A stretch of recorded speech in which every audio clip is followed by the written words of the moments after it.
जय हिंद दोस्तों। 3 मिनट बहुत इंपॉर्टेंट टॉपिक प्रतिरोधों का संयोजन देखते हैं। प्रतिरोधों का संयोजन का मतलब क्या है? प्रतिरोधों का योग, किस तरह के प्रतिरोध को जोड़ें कि इनका प्रतिरोध कम आए, किस तरह जोड़ें कि इनका प्रतिरोध ज्यादा आए। तो दो तरह से हम जोड़ सकते हैं, एक श्रेणी क्रम संयोजन, एक पार्श्व या समांतर क्रम, इसी को संयोजन कहते हैं। ठीक है ना। अब ये दोनों होता क्या, ध्यान से समझो। मान लो कोई प्रतिरोध है जिसका नाम आर है। क्या है? आर से प्रतिरोध को दिखाते हैं। तो एक तरफ जो होगा इसका शीर्ष कहलाएगा और पीछे दूसरी तरफ जो होगा इसका पूंछ कहलाएगा। ठीक है ना। तो शीर्ष और पूंछ समझ में आया? हाँ। तो जब श्रेणी क्रम संयोजन होगा तो जो दो प्रतिरोध होंगे, एक शीर्ष दूसरे के पूंछ से जुड़ा होगा, एक शीर्ष दूसरे के पूंछ से जुड़ा होगा। तो यहाँ पे देखो, ये प्रतिरोध R1 है और ये प्रतिरोध R2 है।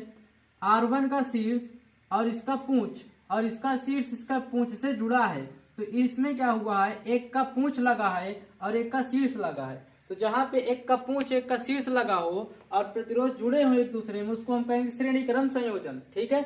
और वहीं पर अगर शीर्ष शीर्ष से जुड़ा है, अगर ये R1 है या R2 है, तो इसका शीर्ष इसके शीर्ष से जुड़ा है, इसका पूंछ इसके पूंछ से जुड़ा है। बात समझ में? तो शीर्ष से शीर्ष जुड़ा है, पूंछ से पूंछ जुड़ा है। तो इसको हम कहेंगे समांतर क्रम संयोजन। किनका? प्रतिरोधों का। बात समझ में? जैसे इसमें देखो, ये पूरा परिपथ है, इसमें ये जो प्रतिरोध है चार, ये कैसे जुड़े हैं? इस अगर धारा इधर से जा रही तो इसका शीर्ष होगा, ये पूंछ होगा, और ये इसका शीर्ष होगा, ये पूंछ होगा। तो इसका शीर्ष और इसका पूंछ जुड़ा है, तो शीर्ष और पूंछ है तो श्रेणी क्रम संयोजन। ऐसे ही सब करके कैसे? श्रेणी क्रम संयोजन में। बात समझ में? हाँ। और इसमें देखो, अगर इधर से धारा जा रही है तो ये इसका शीर्ष कहलाएगा। ये क्या है? शीर्ष है।